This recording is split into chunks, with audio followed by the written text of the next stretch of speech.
It is good to be back, Hard Rock Lunchbox. Hard Rock. Listening party, therapy session, bitch session, traveling pants. Hard Rock. I found one resource, which is why I'm always out of it. Hard Rock.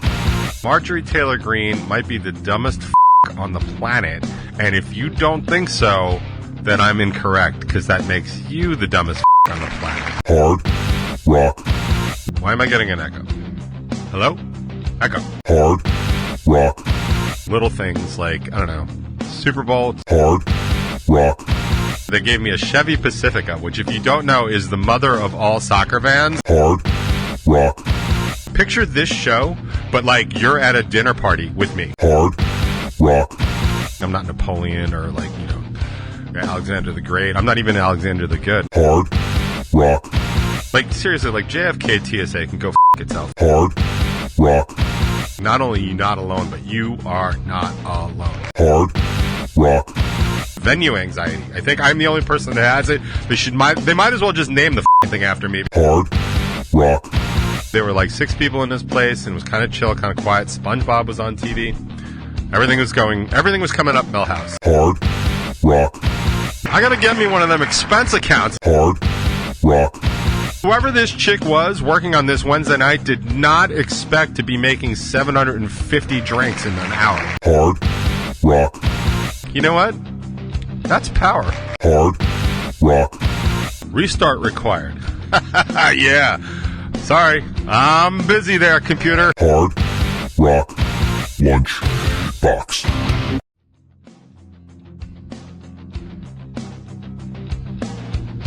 Greetings and salutations, everyone. I have returned. And my headphones are too loud. I am so grateful for everybody that's returning with me. Thank you so much. It's definitely a very odd thing to not do the box. It's a what is it? Like combination, like music, listening party, therapy session, bitch session, traveling pants. I don't really know. It is good to be back. I will say I wasn't so thrilled to do the show. Like, I'm not super in the mood to do the show. I've still got a lot going on. So there's like a lot of things competing for my resources, of which I found one resource, which is why I'm always out of it. Like, that makes sense, right? It's weird. It's been 2 weeks. I'm not even sure if I'm doing everything right. So I'm going to assume I'm transmitting. Let me just see over here. Yeah, maybe. I can't even tell. Am I transmitting? Am I live? Is this Memorex? Are we... Check in with the chat. Chat is here. I don't know that I am, but chat is here. Alright, it says I'm broadcasting, but we know we're not falling for that. Like, yes, I'm transmitting. I have confirmation. Let's begin. I figured, like, I don't have a whole lot to talk about. I mean, like, I really have been doing a very good job of staying clear of a lot of the news. But there's definitely been some stuff going on. So I'm aware of some of it peripherally, but I haven't really been deep diving. I do want to just say one thing, just right off the bat, and I don't want to make this at all political. I just want to make this a very, like, quick statement and just point out that Marjorie Taylor Greene might be the dumbest fuck on the planet, and if you don't think so, then I'm incorrect, because that makes you the dumbest fuck on the planet. If you don't know what I'm talking about, the House just really completely embarrassed themselves. They tried to impeach our Secretary of Homeland Security, and it's really kind of funny if you just look at it, because I knew this was coming when the Democrats impeached Trump, which I thought was a bad idea. They did it twice. They impeached him twice. I thought it was a bad idea because there was no way they were going to get a conviction in the Senate. But when you listen to people like Adam Schiff, and they were talking about, like, why it's important to have this on the record, and to be kind of strong with this sort of thing. It made sense, but I knew the backlash was going to be ridiculous because I have never seen any group of people more childish or vindictive than the MAGA Republicans. I really just haven't. Not the conservative Republicans, they're fine, but these MAGA Republicans are the biggest children I have ever had the misfortune of running into in my entire life. And it's just so funny. So they tried to impeach the Homeland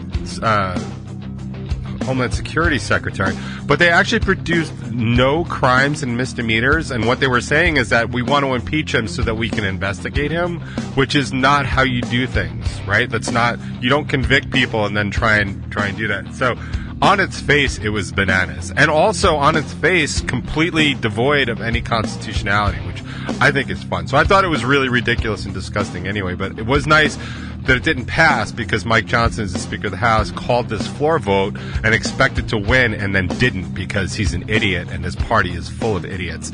And not all the Republicans voted with him because there are a few still left that just don't bow and kiss the ring and suck the dick or whatever it is they're doing over in MAGA land. But Marjorie Taylor Greene got mad because one of the Democratic congressmen from Texas actually was in the hospital, and that was one of the reasons they were trying to schedule this vote. And this motherfucker, man, he got in an Uber in his hospital gown with no shoes on, went to the Capitol to cast his vote. And this bitch had the audacity to give him shit for it. They said the Democrats were hiding votes.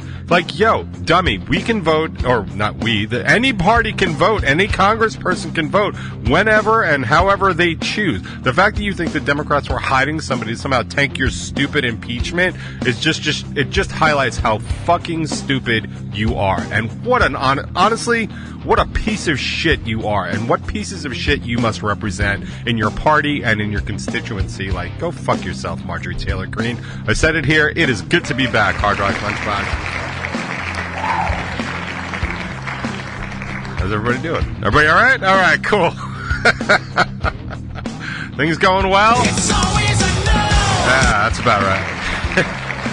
Get to some light housekeeping really quickly. Let's see. I don't even remember. The last, thank God it's written down. The last top 20 that's out, Biden's weather machine, that's when the Republicans in Iowa accused Biden of actually using a weather machine to create snow in Iowa so that people couldn't go out and vote for Trump in the caucus. I know I said that Marjorie Taylor Greene was the dumbest. No, she still is. I'm kidding. Feel free to check that out. Like, comment, subscribe, notify. I don't know. Whatever else you can do on the YouTubes that would help me out and help out the channel. You can check out some other stuff. I did see the Discussions and Drinks thumbnail last night. I did not get a chance to watch it. The Impromptu Sound Guy, Writing and Recording, Inner Circle, Butter Soda. I wanted to check it out. I want to check out, honestly, a lot of stuff that Bacon's My Podcast does. I never really get the chance. Carolyn Romano is the full interview from this past Monday. Feel free to stop by, like, subscribe, notify, update, incarcerate, enumerate, whatever you want to do over there on the YouTubes on Stranger TV would help everybody out. So I do appreciate that. Our next upcoming show is April 19th at Mr. Beery's. I think it's all but confirmed. It's not our show, which is nice. It's nice to finally actually be asked on somebody else's show for a change. Unfortunately, had to come from a band out of Boston to do it, but hey, I'll take what I can get at this point. So we'll be there. I did talk the guy into getting Terrigenous. That's Greg's band, Victoria's Husband. If you don't know who Terrigenous is, we play them here on the box. I did talk the guy into getting Terrigenous on the bill, so I get my secret wish of playing with them, which will be good. They're a real prog rock kind of act, so I had other bands that I still want to play with at this coming year, but this is specifically prog rock, and we were honestly. We're not exactly right for this in the sense that we're not prog rock, but we are hard enough rock that we can pull it off. So I don't know there's going to be a lot of crossover, but it's going to be an entertaining evening for sure. So I'll keep you posted more on that. I actually just had to turn down a show in August. Thank you very much, Tony, and your blackout dates. Kidding. He had a good reason this time, but it was funny. The only date we had blacked out in the summer was Tony's, and that was the only date that was offered. So this show... Doesn't look like Revel 9 is going to be playing an awful lot this year again. I asked Kaz to put something together in March. I haven't seen or heard anything, and honestly, February is a short month. We're almost at March, so I don't know. The only thing you can really hold on to for March that I can tell you for certain is that Aaliyah will come out on March 1st. It's the Friday after the 29th of February, which if I were you and a big Revel 9 fan and interested in how Aaliyah sounded, I would stop by the box that day. I'm just saying.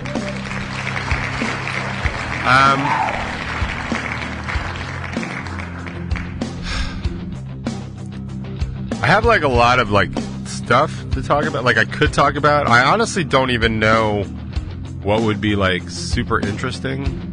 I have a lot of funny kind of stories, like anecdotally from fixing my sweatshirt. From my trip, I was in North Carolina for a few days. The main company I work for got acquired, I think is the term everyone's throwing around. Acquired by a. It's hard to explain. Like they're competitors, but they're not direct competitors. It's not like Food Lion and Publix or King Cullen and Stop and Shop. It's like they're kind of like ancillary. It'd be like competing like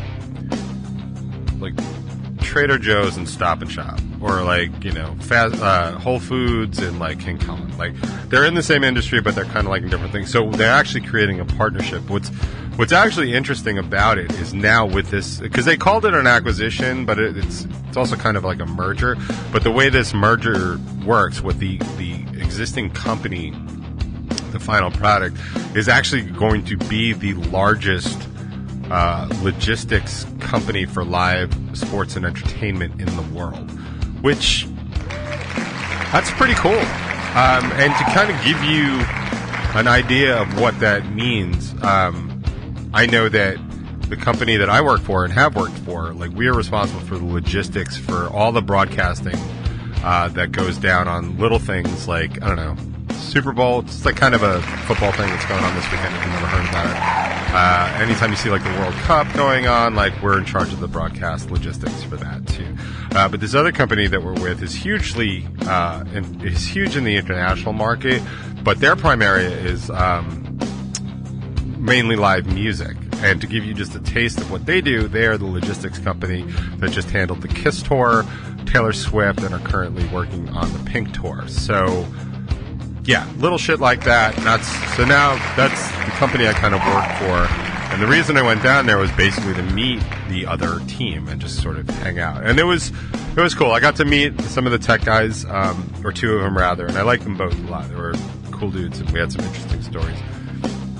I think what's funny is that, I'm not even sure like what parts would be interesting. I know that, seriously, like JFK TSA can go fuck itself, like all day long. Like, and honestly, I don't even think they're capable of doing that. I think every other airport in the world is just so much better than JFK TSA. And I understand that they have a job to do and it's a difficult job, but man, I gotta tell you, they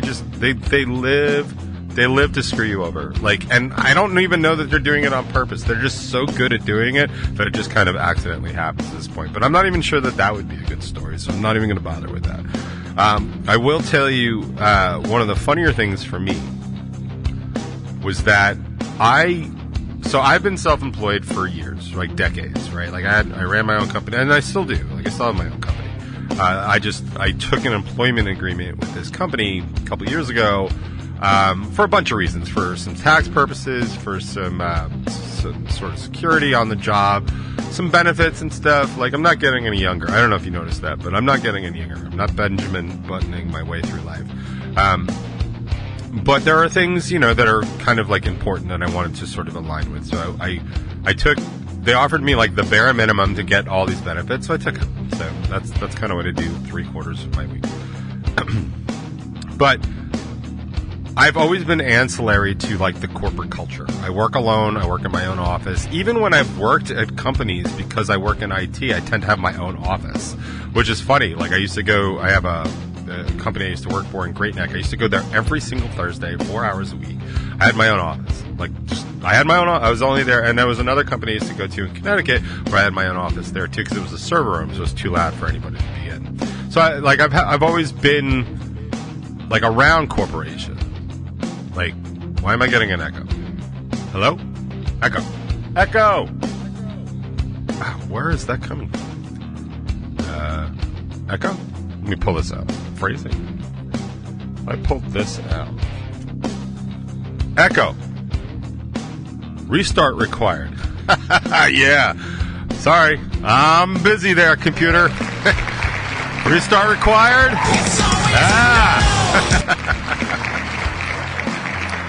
Oh, man. Cracking myself up. Anyway, something. So anyway, I've been like corporate adjacent for like 2 decades, right? So I've seen some of the corporate culture, but I have a lot of trouble like being in it because I just don't really understand all of it. And I've struggled with that over the past couple years, like because I have to do like mandatory trainings now, and I have to jump in on team meetings that I know that have nothing to do with me.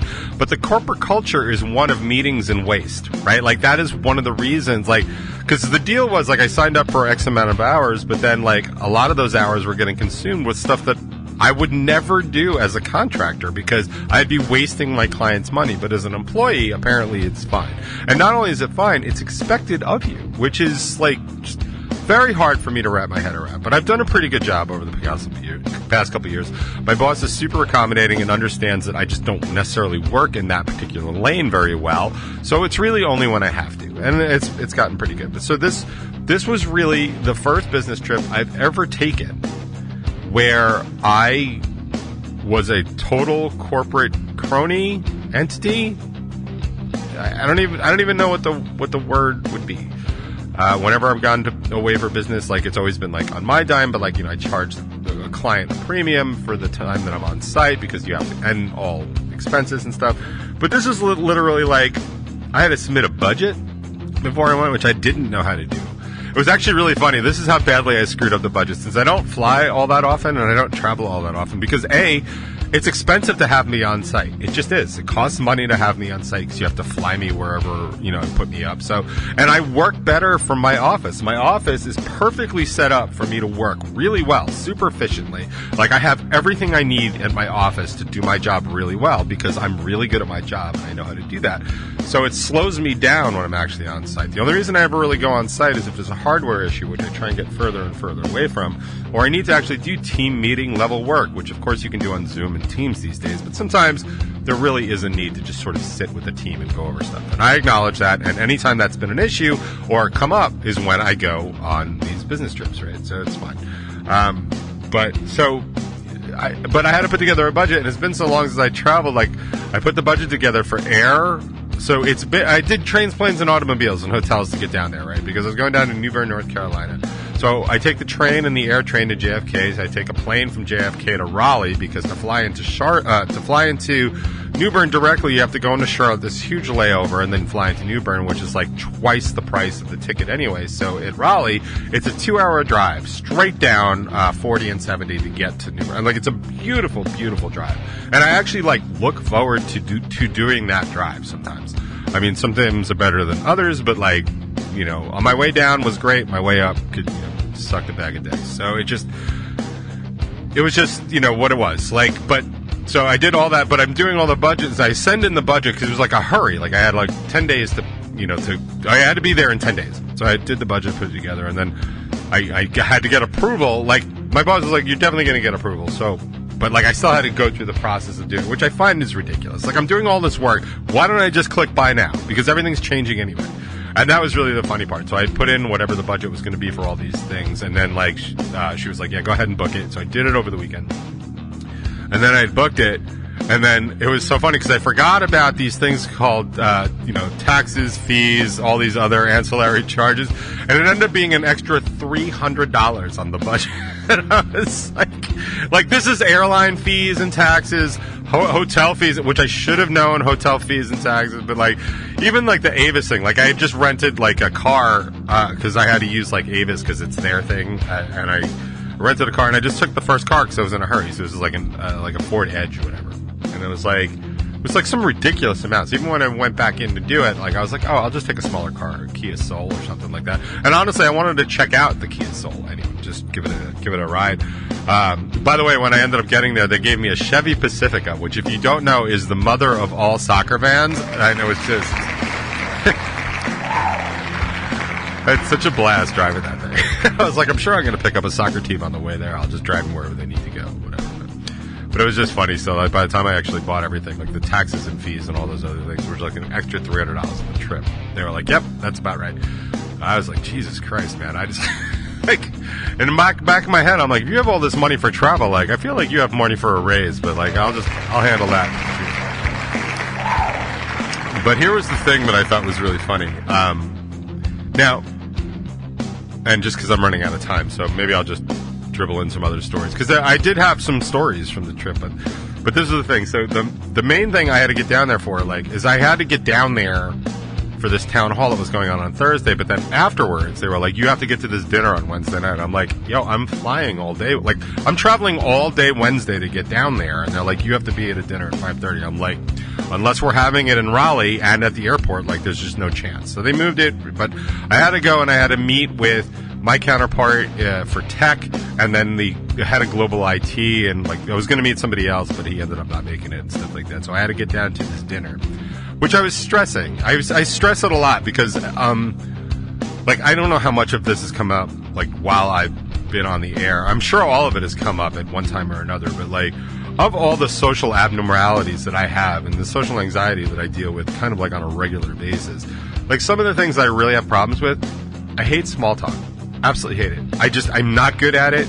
I tend to overspeak and just try and overcompensate, and I say stupid stuff all the time because I end up talking too fast. Picture this show, but like, you're at a dinner party with me, and I'm just doing my show to you. Like, that's not how that works, but I'm able to function in this category because I'm just able to talk for 20 minutes. That is not how dinner parties are supposed to work, and I'm super aware of that. So I have a super high level of anxiety just having a dinner party with, like, even people I know. Like, I have trouble going to dinner with people I know, and these are two strangers that I have to go meet and then small talk with. Plus, on top of that, I have to super impress one of them because he's the head of global IT, and even though he's not directly my boss, and probably won't ever be, he's going to be instrumental and implemental in a lot of other things I'm trying to accomplish in my career. And it's always good to have allies rather than enemies. Always, right? Like, it just, everybody, like, that should make sense.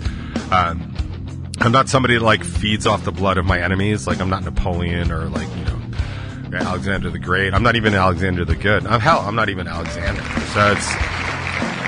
So I had a lot of stress about that. And also, like, this, you may or may not know this about me, but, like, I absolutely cannot stand eating in front of people. It freaks me out. It's a product of being a fat kid, and that's just too bad. Like, I got made fun of as a kid by my family, by, you know, other people and stuff for being overweight.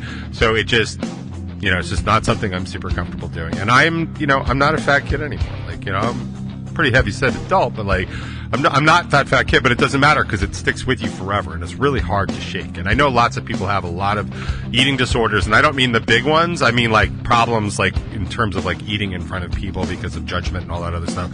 And I am here to tell you, like, not only are you not alone, but you are not alone. So I have that in spades. So all this is going on. So I actually, like, I'm just totally stressing this whole meal more than anything else because there's a lot of stuff riding on it. There's a lot of stuff I don't do well. Oh, plus it's a new location, and you definitely have heard me talk about how stressed I get, even with the band, with new venue. I have venue anxiety. I think I'm the only person that has it.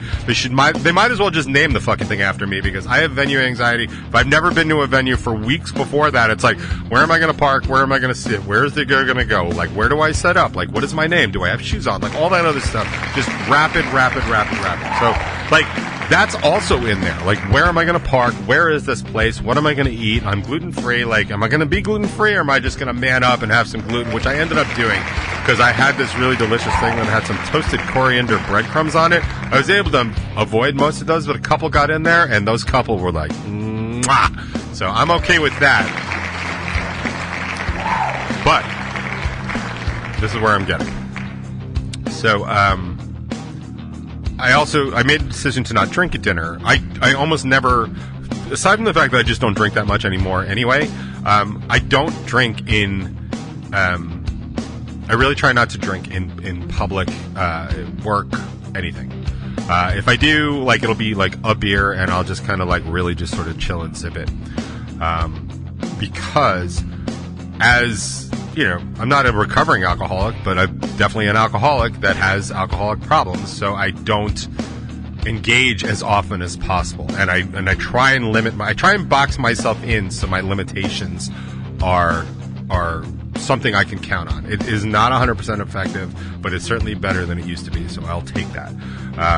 And I think it's as good as I can go without 12-stepping it. So, like, and I could 12-step it, but, like, I just, from where I am right now, like, this works for me. So I decided to just not drink, and that's fine, because the two people I was with were drinking, and they were fine. And I actually, it's funny when you don't drink and you kind of notice when other people are, not that they are drinking, but like you notice the effects of it after the third or fourth one, because things kind of loosen up, which makes it much easier for me. It just reduces my stress completely, which is fine. But so we go to the whole dinner, and they pick up the tab, which is awesome, because like that's corporate mentality, right? Like, we're having dinner, expense account, all that other stuff, which again I'm completely not familiar with. Although I was authorized to pick up the tab for dinner if they didn't, and then expense it out. And I was like, okay, that's cool. Like, glad I know that. So then we go over to a bar afterwards because the restaurant's closing. By the way, the restaurant was absolutely fantastic. Morgan's Tavern, if you're ever in New Bern, like, not a sponsor. They're very dog friendly too. So we go over to a bar, which is actually, like, in the same building, but you have to, like, kind of walk all the way around the block to get to it. So I think it was, like, the James House or something. But they're like, yeah, you want to, just go get a drink or whatever? And I was like, okay. Now, I should point out, there's meetings all over town for this big, giant merger. Different groups of people are in different meetings. I'm at the tech one. So we go over, we walk in, there's, like, 3 townies. There's a cat, a dog, a bartender, and then the 3 of us. And now we're in a bar, so now, like, I can not drink, but, like, now it's, like, appropriate to just have a drink.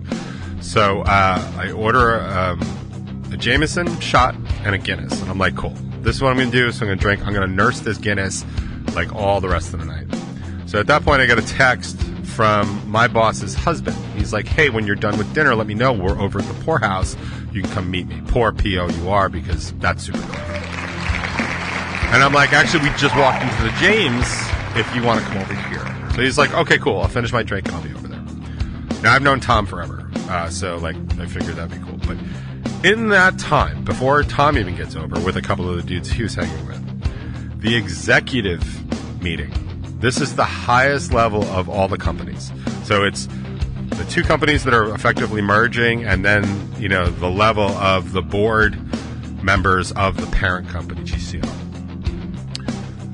In the time, so that's like 5 minutes. Within that 5-minute period, the executive team, I guess, the executive dinner lets out, and they make their way over to the bar. This includes, like, my boss, my boss's boss, who is the president of the company I work for, and then, like I said, the board members of GCL, members of Rocket, all that other stuff. So I will tell you, there were like 6 people in this place, and it was kind of chill, kind of quiet. SpongeBob was on TV.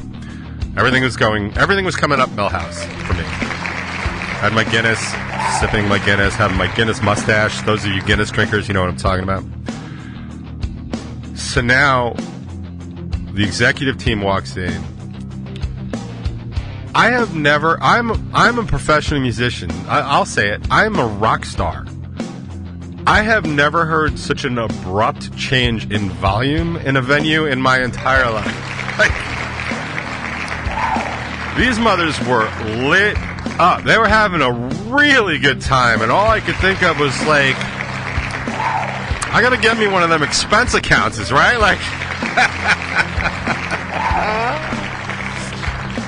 man, because I know drinks are cheaper everywhere from except where I happen to be ever, but man, it was just it got so loud so fast, and then, like, everyone was, like, just talking, and then all of a sudden there was an extra 15 people in this place, and it was loud and, like, all that other stuff, and now everyone's hanging out. And again, I haven't seen a lot of these people in 4 years. I think the last time I was down there was 2020, so I hadn't seen them in forever. So I'm seeing them, and then all of a sudden, the guy that I'm basically supposed to meet, like my counterpart, who is the CIO of this new company, so, like, big deal, comes over and introduces himself, and he's like, yeah, I've been wanting to meet you. In that second, I immediately turned to the bartender, because I've already had my shot, and I've had halfway through my Guinness, and I turned to the bartender, I was like, hey, can I get a really large glass of water real fast? Because I'm like, this is the dude I need to super impress, and not even impress, like, oh, look at me, but, like, impress for, like, look, I'm somebody you're going to want to work with for the next 15, 20 years. Like, that kind of impress. and which I'm totally capable of doing. I'm incredibly good at my job. As much as some people really don't like me sometimes, like I'm a pretty likable guy, and I'm knowledgeable about what I'm knowledgeable about, and I really don't deal in any bullshit. But here's the best part. So that guy's name is Dave. Now, the head of Global IT, who I had dinner with, his name is Jason. And I'll have lots of stories, actually, about Jason, because he is a fascinating dude. I'll have stories about him. I'm sure he'll be thrilled. But so Jason had... I went to pay for the drinks, and Jason was like, no, I got it. And I was like, okay, no problem. So Jason opens the tab, and the drinks are out. And this is where it gets funny. So we're there like an hour and a half or whatever, and they're just drinking, like...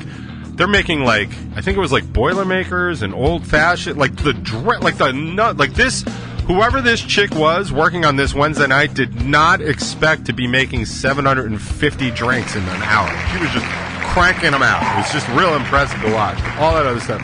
But here's the best part. So obviously everybody's got bank accounts or expense accounts. So Jason, at some point, he like closes his tab, which is fine, completely appropriate. And then the head guy, the CIO, who is Jason's boss and probably one of my de facto bosses, goes to get another drink, and the bartender's like, "Hey, do you want to start a tab?" And he's like, "Oh, I thought we had a tab." And she's like, "Oh no, he just closed his tab." So he goes, "Open his tab back up,"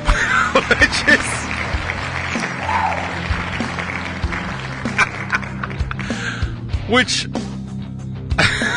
I've been around a really long time. I have never seen anybody flex like that before. And they did. They opened his tab right back up. I almost passed out right there on the spot. And I remember thinking to myself, I was like, you know what? That's power.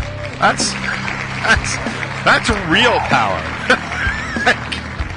Now think about that. You're just hanging out. You're just seeing some random-ass Revel 9 show at Mr. Beery's. You're getting your drink on. It's the end of the night. You're closing your tab, and then somebody comes by, probably one of my band members, are like, open their tab back up, and then they do it. That's exactly what just happened here, which I thought was just astounding, and I just could not wait to tell that stupid story here. But now I realize I've burned through, I don't know, almost the entire show. So I guess good night, everybody, and I'll see you next week on The Box. But no, not quite. It's just been a good half hour, and I'll shut up now because I do have one very important thing to say in Revel 9 news and land. If you haven't been paying attention to Spotify at all, which why would you? Especially the Revel 9 account, our very own Keep You Near finally broke 100,000 streams on Spotify. I will tell you, in the back of my mind, I knew it was coming, and I wasn't sure if anything was going to change the next day. And much like when She Sells Smiles first made it onto the CMJ charts the very first time, and I thought my entire world was going to change, much as like I was wrong then, I was wrong now, because absolutely nothing happened. Did anything happen, Jimmy? It's always a no! Goddamn right nothing happened, but I am certainly proud of it, and I want to thank all of you that listened to it your 100,000 times, or your slice of that 100,000 times, because if nothing else, it does feel pretty goddamn good. And it's a good milestone, and it's a good marker on towards the end of a pretty long career. So thank you for that. Appreciate that. I appreciate you, and maybe you guys can appreciate this, because the only thing I can think of to improve on 100,000 streams is 100,001.